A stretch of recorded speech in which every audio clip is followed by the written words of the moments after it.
Okay. Good evening to the ones in Asia. Good afternoon to the ones who are in Africa, like me, and of course, good morning to the ones who are joining from US or from that side. Today's webinar is a culmination of a very important partnership that NSNU is trying to stitch together with an organization which is doing amazing work, in my view, Wisdom Circle, because for all of us who've already graduated to being senior citizen, and for those who will definitely graduate one day, uh, I do think that 60 or 65. In some countries, I notice 65 is the retirement age. In others, I notice 60 is the retirement age. Is certainly no age to retire in the times that we live in. Not because we all cherish to have a regular income. Certainly, that's important. But I think also because longevity is now a kind of given, and also I think that an engaged mind and an engaged body definitely keeps us healthy, both physically and mentally. And I think that's the key. That's the most important thing. I mean, personally, left to me, I would like to continue working and stay engaged till the last breath. I don't know whether that will be possible or not, but it's a desire, it's a ambition, it's a goal. And I think from that point of view, what Wisdom Circle is doing, I will of course not, talk too much about Wisdom Circle. That's for Swati to do. But basically, I mean, amazing work in terms of what Wisdom Circle is doing, in terms of connecting the 50 plus, not even the 60 plus, the 50 plus and beyond, into engaging assignments, part time, full time, whatever. I mean, I think basically it's about keeping people engaged. One is it allows them to use their. I always say this. I mean, for a senior citizen, we have a minimum of 4 decades of wisdom, knowledge, and intellect, while our limbs may not be as active as what our children have. The energy levels maybe not as much as what our children have in their 20s or 30s, but certainly the knowledge, the intellect, experience matters for whatever it's worth. Yeah, 4 decades or more. I mean, if I look at my mom's case, she's like 85. That's like even more. I mean, yeah. So I think that experience and that knowledge and that intellect cannot go waste, should not go waste. I mean, to the extent possible, everybody should continue living an engaged life, keep contributing to the society, to the economy, to the society, yeah, in whatever, whichever way. And I think that is something that must be acknowledged, must be applauded in every which way, because it's a great it's a great milestone for both organizations which are keeping people engaged in their second innings, so to say, and also for people who are in the second innings and want to live the life of staying engaged. So with that, I will just introduce the speaker of the day. Let me just share my screen.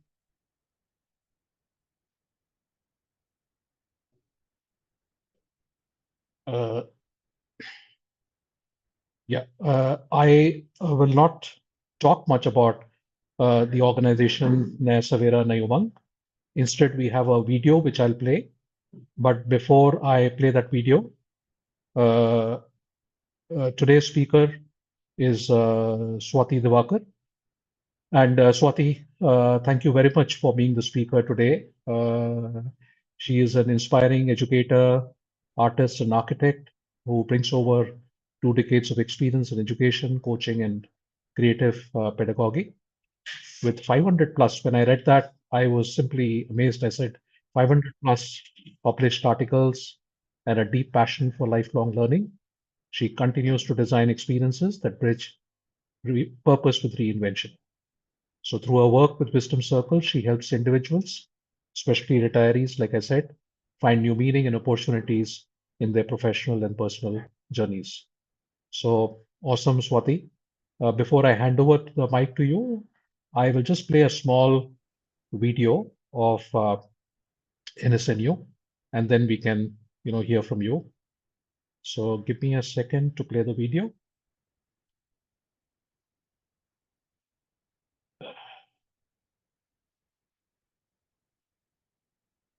Yeah, 1 second.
Thank you very much. I hope that was audible. Actually, Sami, I'm, there was no volume. oh, okay. I'm so sorry about that. Yeah. No, that's okay. We could read, we had more time to read everything. No, but I need to fix that. Thank you for that feedback. Uh, okay. Without any further ado, I will request Swati now to take over. Swati, you'll be sharing the deck, right? Yes, I will be. Okay, Thank you, please go Sami. ahead. Thank you so much. It is indeed a privilege to be here and speak to all your members. And it is an honor, especially with your mother, Mrs. Hema, here. So I am really happy to be addressing this group from different time zones and from all over the world. This morning I had a physiotherapy session, and the physio was trying to get my rogue knee to behave itself. And he told me, Madam, you have to stop being so active and you have to start taking rest. And I told him, I'm sorry, that's a hard no for both. So it is an impression that once you're past 60, which I am, that you have to slow down. But slowing down, I am not. And what I'm going to share with you will tell you why. So, briefly to tell you about myself, I was an architect in my past birth. By mindset, I still am, because once you're a designer, you remain a designer for life. But when I was practicing architecture, I also was passionate about teaching. And so I continued to teach in colleges as an adjunct faculty. And that has actually become my life's goal now, because teaching makes me a learner, eternal learner for life. And as I turned 60 and I was looking for something relevant to do, I met Neeraj Sagar, the founder of Wisdom Circle. And I was very taken up with what he was doing with this company, with this unique offering that he had, that I jumped on board. So I am a consultant for learning and development at Wisdom Circle. I organize, talks and curated sessions, and it is through that I also met Sami, and I hope we have a very beneficial collaboration going forward. And Sami, I wish you all the best, that you make elders' life not only longer but better. It totally resonates with me. So I know that you will have those 100,000 members much before 2030. So let me quickly get on to what Wisdom Circle is doing. I will share my deck.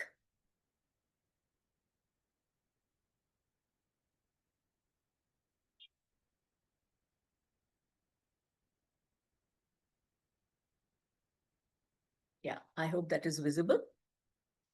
So Wisdom Circle is uh, a global organization which is very purpose driven. And as Sami said, people who are past the age of 50, 55, 60 come with decades of wisdom, skill, and I think untapped um, creativity and innovation that is just going to go to waste if we don't do something beneficial with it. And so Neeraj, our founder, decided at age 50 that he is going to quit Egon Zender, which is an executive search firm, and he's going to start this organizations where he will bring recruiters and seasoned senior professionals together so that they may have a beneficial partnership.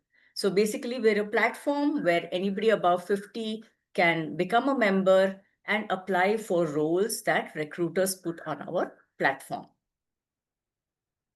So what happens is organizations get a lot of skills, because as I will show you in further slides, the skills and experience that these people have is absolutely fantastic.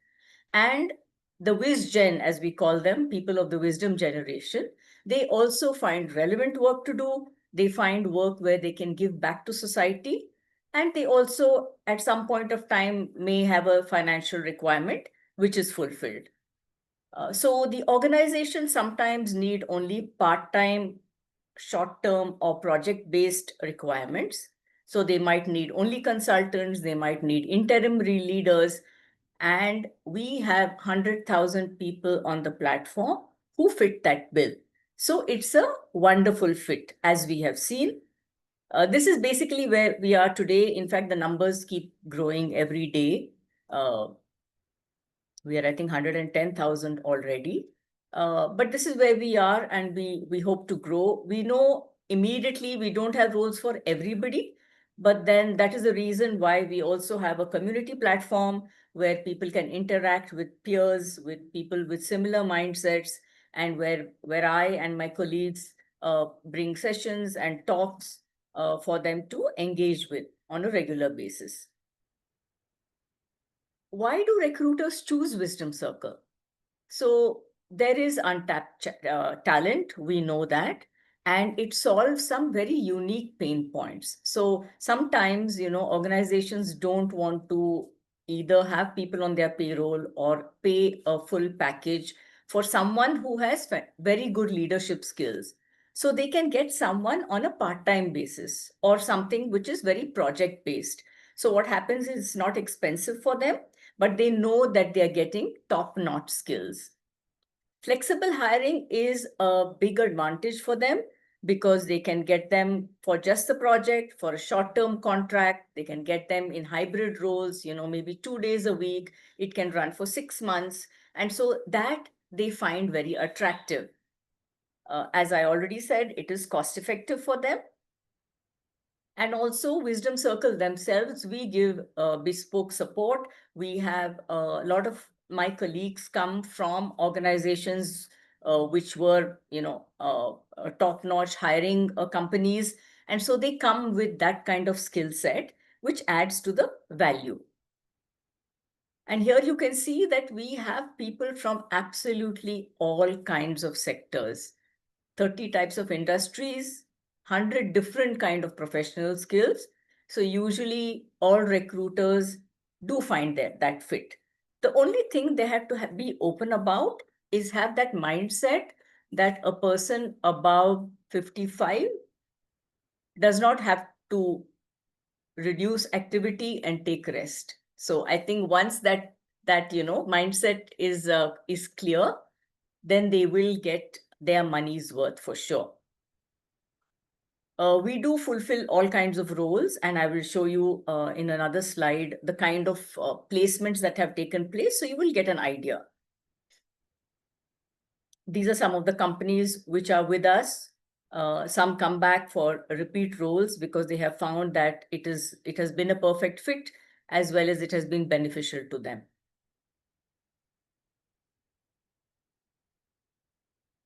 You can see in all these profiles that they are bringing 30 years to the table. So you can just imagine the kind of skill and experience that our recruiters are privy to, and which is why they have found WisdomCircle to be such a unique offering and so perfect for the kind of roles that they have in mind.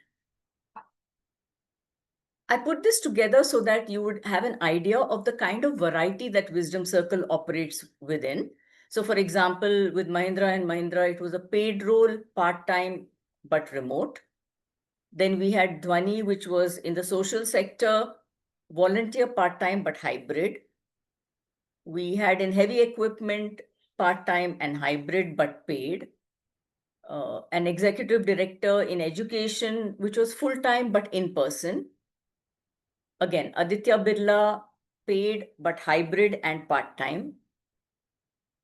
So you can see that the combinations that are there are really useful for the recruiters, and that is why they are on board. This wraps up actually what WisdomCircle largely is. So if there are any questions on WisdomCircle, I can answer those before I go into the second aspect that I'm going to talk about, which is what this transition into retirement is and what it feels like and what we should be doing about it.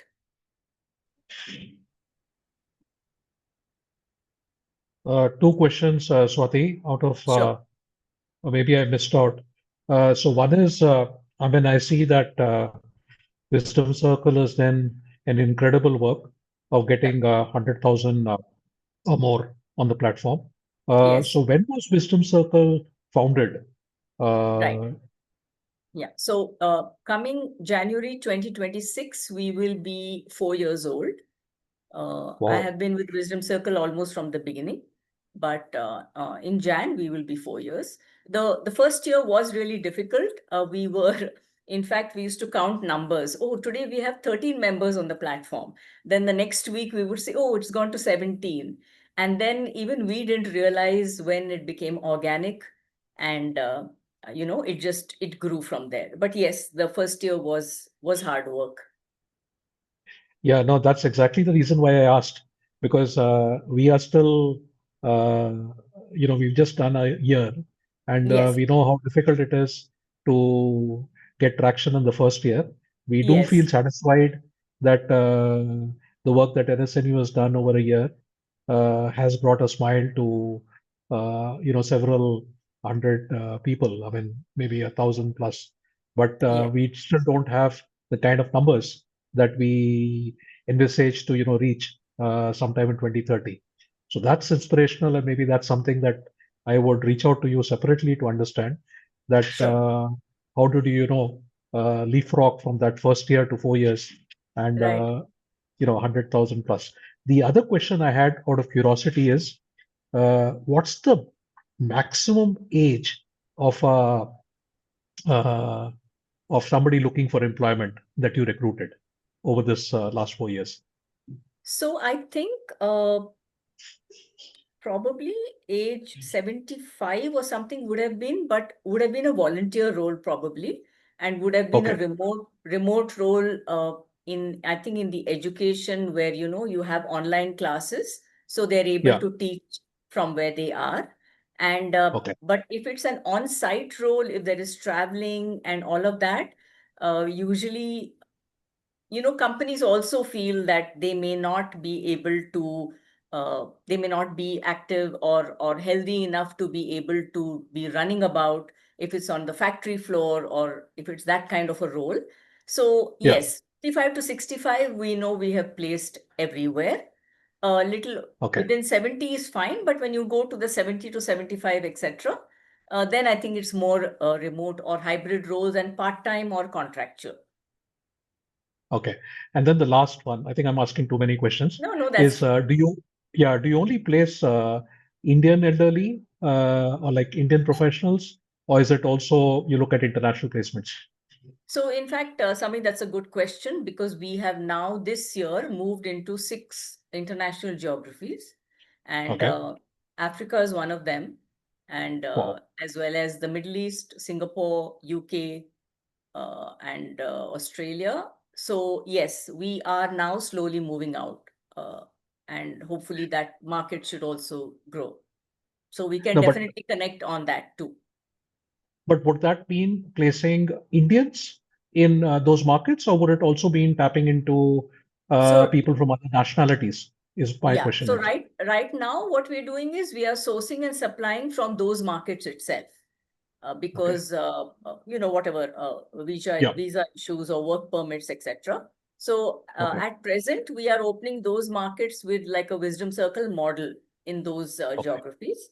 And going Okay. forward, like I said, it is an evolving, a project.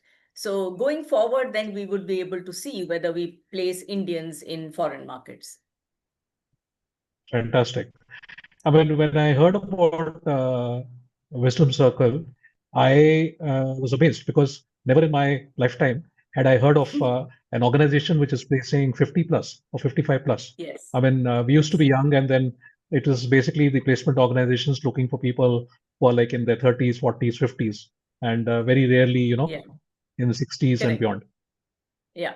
Thanks. Manu, do you want to ask something? You're on video. Yeah, no, Swati, thanks for that. But Swati, just what percentage of the people you get assigned into such roles are for not for profit and for profit? Is there a split? Right now, I don't have a complete split. I don't have a complete split, Okay. Manu, on that, but I can Now, inform you. I can and get I in guess touch the with you point later. being, I think a lot of people at this age profile would be happy to do volunteer Yeah, work. I would Yes, imagine. we absolutely. do. We And have, yeah, yeah. so that's what I was thinking, because that, I mean, I understand they're kind of small assignments that you get on in the for-profit, in the corporate sector, but the not-for-profits need the talent, need the advice more than anyone else. Yeah, I think we have about already 20. In fact, I do the outreach to NGOs, and so I think I think we placed. I think 20 NGOs are already recruiting from us, and a lot of those, only the top maybe management and functional positions are paid, but otherwise we are supplying volunteers and mentors to them. Because yes, this is the age when people want to give back and they're willing to do that without a pay package coming in. So we do that. We do. Absolutely. Thanks. Thanks, Swati. Please continue. Yeah. So I am now going to go on to that next segment, which actually has been formulated by me because we saw that people who are retiring at 58, one day they're in office and the next day they're at home and then they don't know what to do. So we started in Wisdom Circle a retiree management program, and then we reached out to some companies. So one or two companies signed up, and what we do is we kind of curate kind of a couple of modules to discuss with them what they need to plan, mentally and financially, etc., and how they should plan 6 months to a year, or maybe even more before they step out. So whether they are going to continue in the same line, whether they're planning to pivot, whether they're planning to look after their grandchildren, which can become boring after some time, and then they don't know what to do. And so we decided to put that in place. And from that, I'm going to share a little bit of what we speak about. So when we step out, yeah, we we we are just keeping fingers crossed and hoping for the best, but that's not the best way to do it.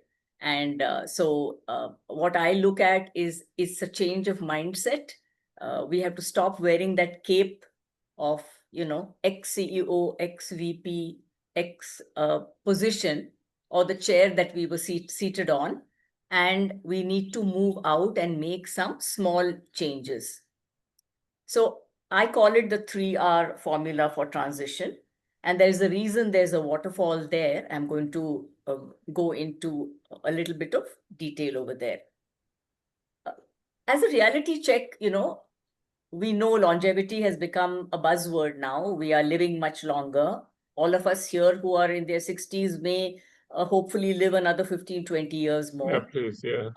And in the 1950s, yes, that comes with the qualifier that maybe there was infant mortality, there was young mothers dying, or there was a plague, there was a whole lot of stuff which actually affected that. But still, longevity today is much, much more than what it was. And the reality that we all have to accept is that we're going to have a lot of time on our hands. We are going to age and not be, I mean, we don't have to age mentally, but physically, obviously, there's going to be some wear and tear. The car has put in a lot of miles, and so the odometer is going to tell you, look, uh, you need a tune-up. And then there's the loss of connections, and they say the loss of connections is the toughest part. But while that sounded depressing, what we don't realize is that we come with a whole bunch of skills that we have to be proud of. We come with a ton of experience because we've got those 20, 30 miles under our belt. And for the baby boomer generation, or those of us who are in that 55 onwards bracket, we have adaptability, which I think is a quality which probably the later generations don't have much of because they had a much easier time of it. So if you think of it, we remember licking postage stamps. We remember drive-in movies. We remember the rotary phone that a youngster today doesn't know what to do with. We remember researching and finding out information from the encyclopedia, which was a book in our library, right? And from there, we have seen a moon landing. We have seen the computer age, internet. We have seen TV and media explode from not having any of this. So we come with this adaptability, which is a huge skill. And so I think it's a real sturdy foundation that we can launch ourselves off of for the future. So I found a very nice word called Imagineering, which was brought up during the time of Walt Disney. So he hires engineers with imagination. So I think all of us have to take a clue from this word and start engineering our future with a bit of imagination. So just a quick question to everybody. Which aspect is most important to you in retirement? Just to get a pulse of the crowd, what do you feel?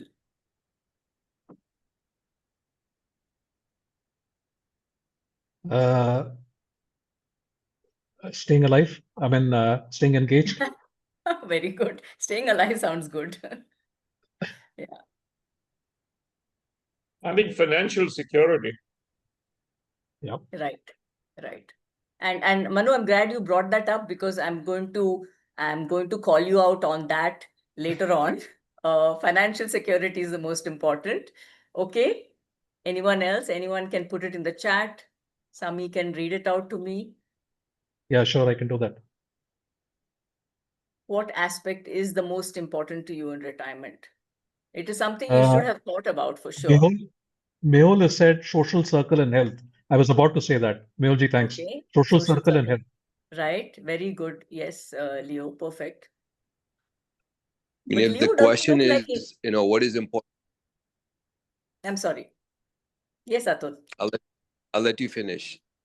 Yep. Yeah, no, so I was going to I'll say let you that finish. Leo doesn't look like he needs to be worried about it.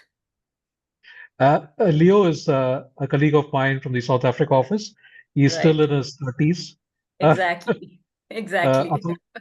Atul, the question was, what do you think is the most important thing after retirement? Isn't it, Swati? That's the question. Yes. Go ahead, Atul. Yeah, no, for sure. It's it's the Maslow's hierarchy of needs. It's you're seeking respect, and there is the fulfillment of the ego, but ultimately it's actualization. And actualization is that aspect of giving back that brings joy, and it's how we are wired, and it's how we have been. Right. And so that I think in some measure is important, but it of course does not precede any basic aspects, safety, and the financial security that is also being alluded to in this conversation. Right. Once you have all of that, then at some point it becomes actualization, and hopefully it does. Yeah. I know. It's sorry. Yeah, thank you for all those comments. Yes, definitely important, all of these, because I think it's a very fine balance. It's a seesaw. Sometimes one aspect is up, sometimes the other is down, and it is critical for us to balance all of it. And I think it comes with a little bit of awareness of what you need to do. So from my viewpoint, um, when you're stepping into this next phase, a very nice thing to do is to recalibrate. So, which means, if you're going to do a pivot in your career, if you're going to take better care of your health, if you're going to rework your finances, if you're going to get into a new relationship or you're going to re-energize old ones. So all of that comes under this recalibrate, which we don't pay attention to when we are busy in our work lives. So when we are below 50, it's all about, reaching that goal, climbing that mountain, getting to where you need to get to, and we forget everything else. So this is a good time for you to think about recalibration. And then what happens is when you recalibrate, you suddenly realize that there is a new energy. So there is new, you're re-energized. So they always say you don't need to retire, you can re-attire, which means change of clothes, new mindset, wear a new cape as your superpower, and you can go ahead. So we saw that retirement was an eventuality in most cases, unless you run your own company and you can go on forever. But recalibrate is that wonderful opportunity where you can do something different with your life, or you can do something better with what you were doing before. And the best part about rejuvenate is it is full of possibility. So that is the stage when you can, like Atul mentioned, once you create that balance and your financials maybe and your responsibilities are taken care of, the possibilities can be limitless.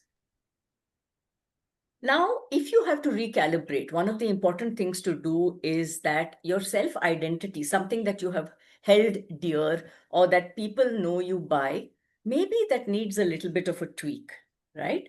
So if you transform that self-identity a little bit, it will help you navigate through that next stage of life. And there is a why, what, and a how to this. One nice exercise, which I think all of you can do at some point of time later, because we don't have enough time now, is you do an identity chart, like who am I? You write down 5-6 roles that you have held in your life.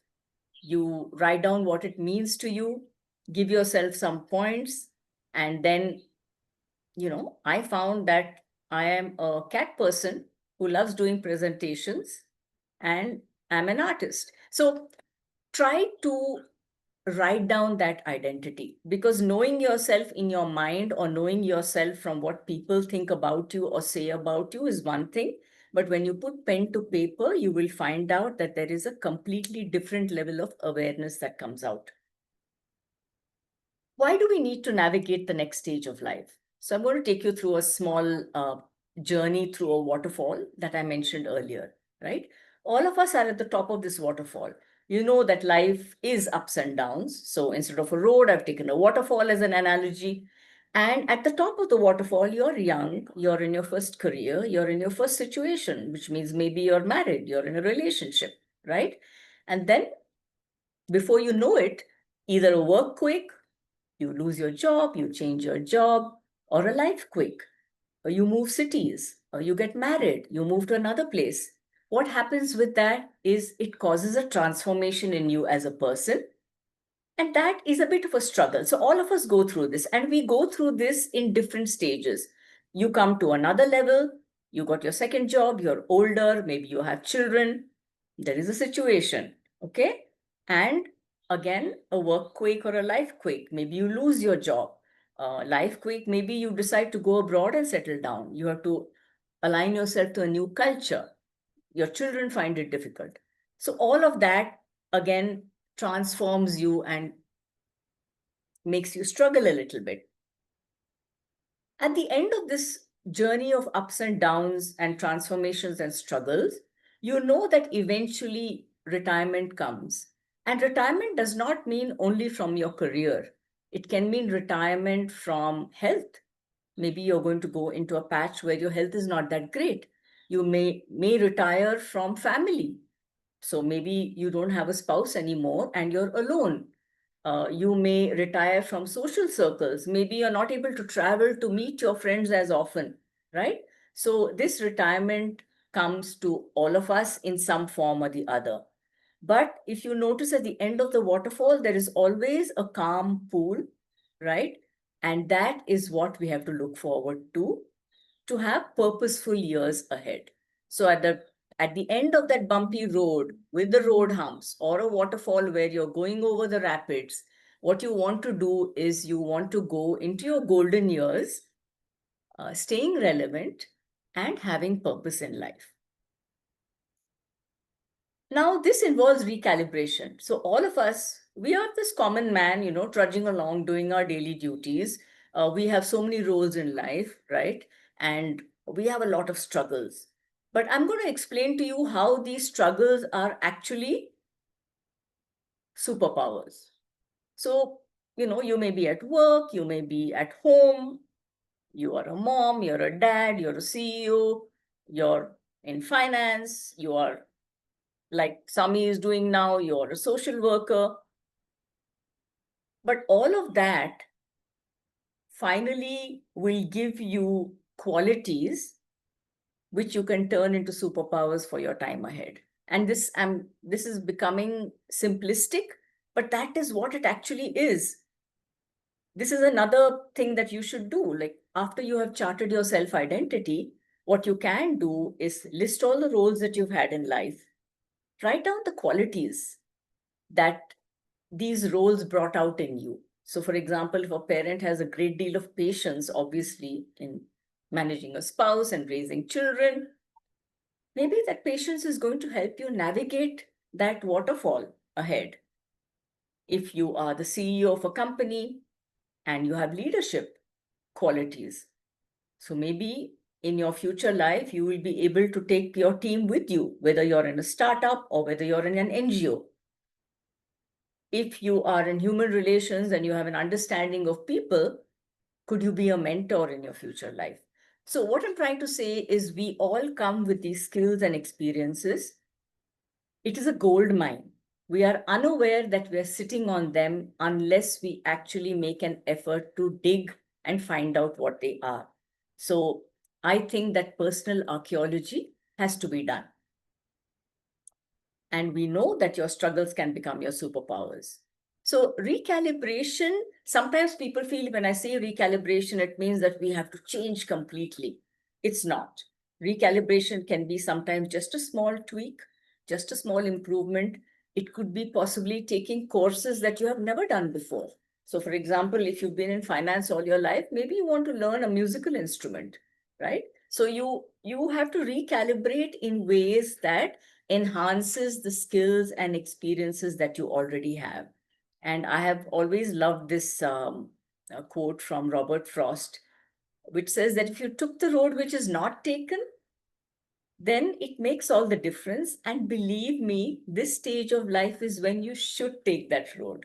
Because when we are younger, we have so many responsibilities and we have so many things we can't do. We are concerned about society. What will people say? But honestly, after turning 60, I think the best part is you don't have to worry about that. So if you have that balance in place, I think you should take the road not taken.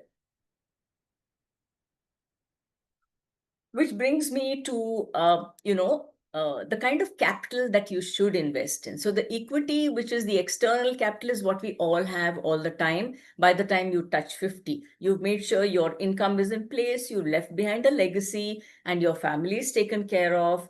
Your career has put you in a good position. But what you have to do going forward is build equity that matters. And that is all the aspects like Leo mentioned, social connections and health and wellness, relationships, community, play. All of these are things that we have not paid attention to and which have become important now. So remember to build equity that matters. And one of the ways to do it, which I like, is Shoshin, which is a concept from Buddhism.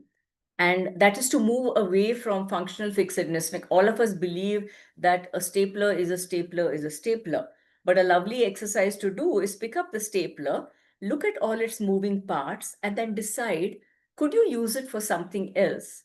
And give it a new function and a new name. I remember doing this exercise in one of the other sessions, and one of the participants said, I've made my iPhone into a paperweight. And I said, I don't think Apple would be very happy with that. But I mean, that was in the spirit of the game. So you should have a mindset which is open to new ideas. It becomes difficult sometimes because, with 30, 40 years of indoctrination of thinking in a particular way, we find difficult to break away from that. But it is very freeing. It is very freeing to do personal archaeology and move away. So to sum it up, I would say, prepare for an identity recalibration, even if it's minimal and even if it's a small tweak. Immerse yourself in service. Giving back is very critical after years of only taking. Build the important equity that matters, and always have Shoshin on your side with a beginner's mindset so that you try new things all the time.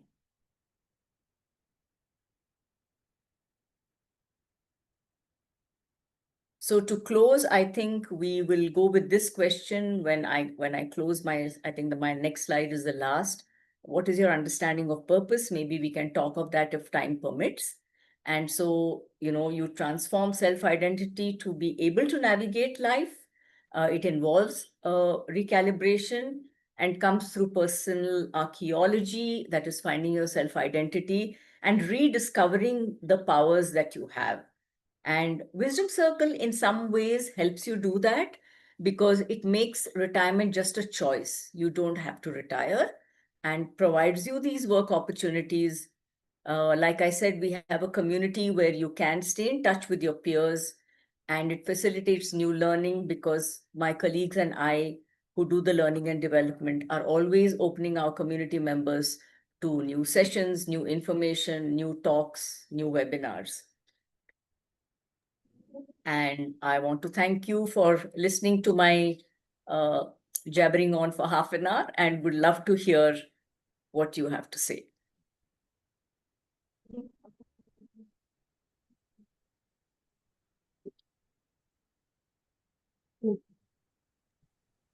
Thank you, Swati. That was awesome in so many words. One thing that I think should be on everybody's mind is how does one join Wisdom Circle? I know how to join. I've already joined, I think several months back, maybe even more than a year back. And I do Right. see that, apart from offering engagement options, jobs or otherwise, for people beyond 50, 55.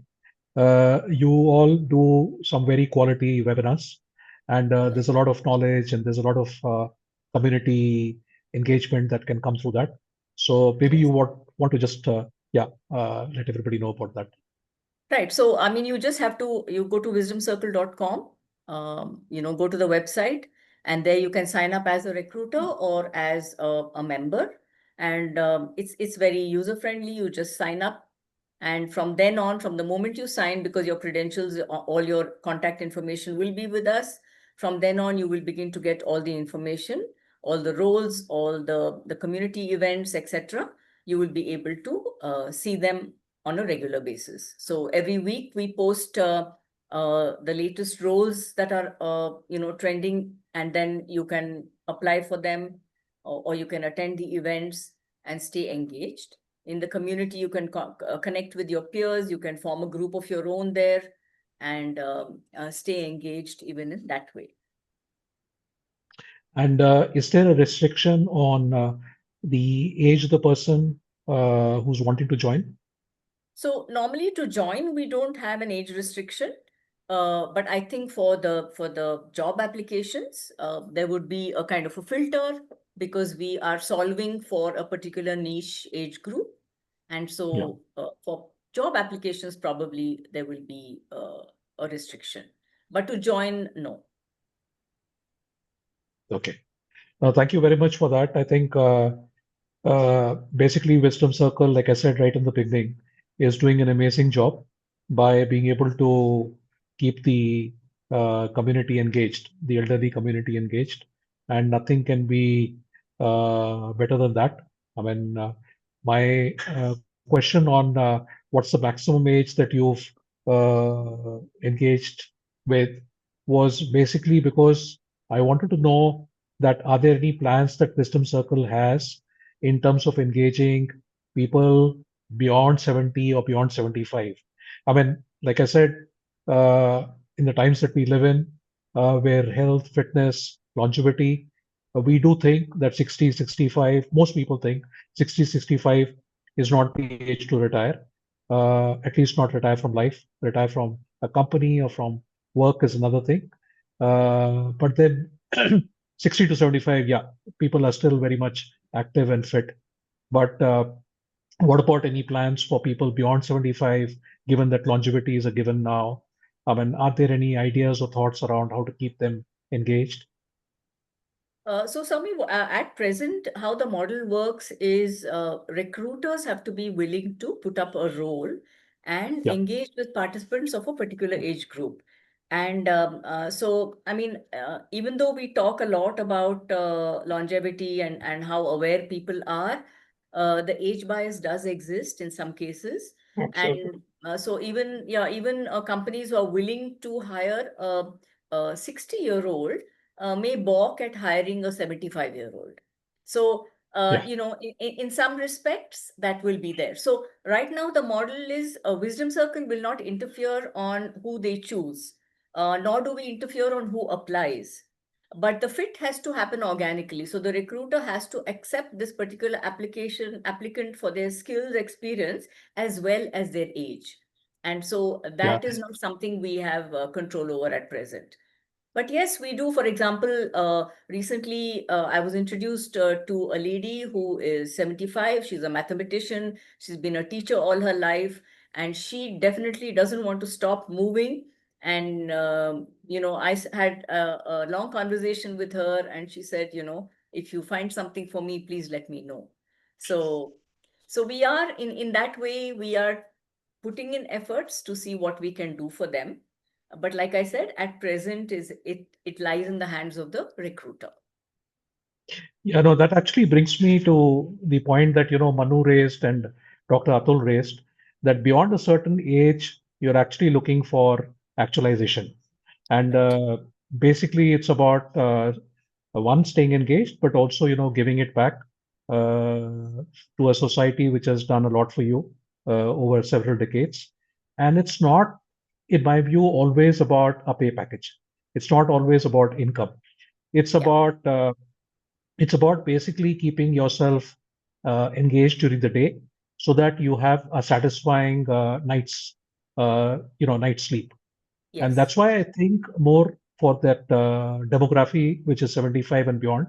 I mean, even within NSNU, we do think that, you can't bracket the entire elderly in just one demography.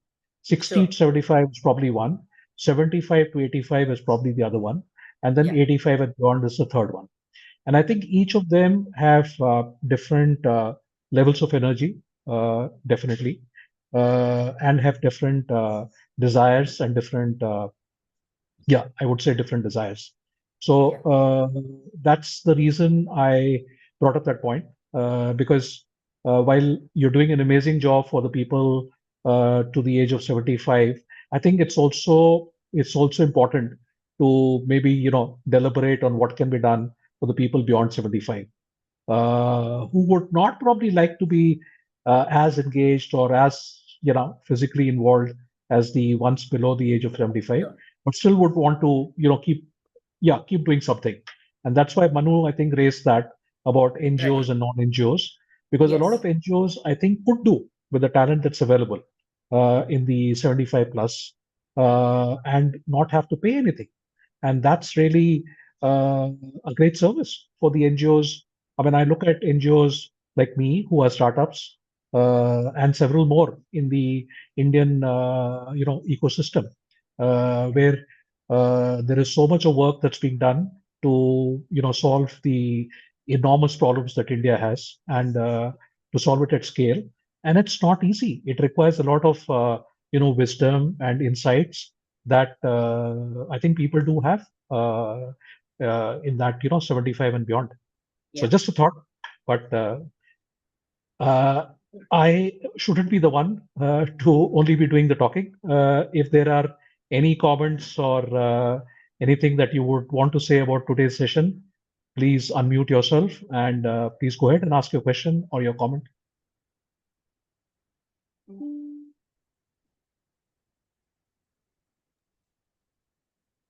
So Swati, thanks for that. I mean, honestly, I've just gone. I'm very early in that journey, and when you talked about the sweet spot of 58 and all, I kind of it resonated really hugely with me. But I just think there's another point. One of the big things that hits the elderly is loneliness. And Right. maybe that's something as you look at your group, you have a captive audience, a membership of what you said, 250,000 people and growing. Is Yeah. that as you look at the people at these more senior ages, how do you get them more engaged? How can you get them? And it not necessarily means assignments somewhere. I think it's just like now maybe another vertical where you get people to kind of interact with each other, which is beyond the recruit, where you're dependent on recruiters or recruitment. Because I think that's another, you actually have the ability to do that through your captive audience that you already have of membership. And that's probably just a thought which I had. Yeah, Manu, thank you. Thank you for that. So I think at present, Wisdom Circle does not have the bandwidth to go into all this. So that's why I think for me, the collaboration with NSNU or with Silver Talkies, and other such organizations is so critical, because they are doing such yeoman work in areas that we are not able to do as yet. So even though it may be on the cards for at some point of time, it will have to be addressed. But yes, I think these kind of collaborations are important, because then, our members will be able to take benefit of what Sami is doing and putting his energy and his time into. Swati, Manu is a mentor to NSNU. He's an amazing mentor.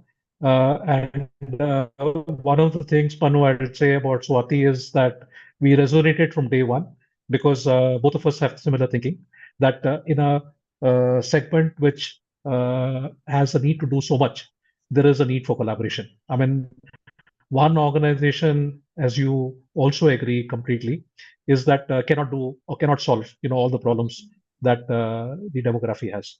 So definitely, yeah, I mean, collaboration is definitely the way, going forward.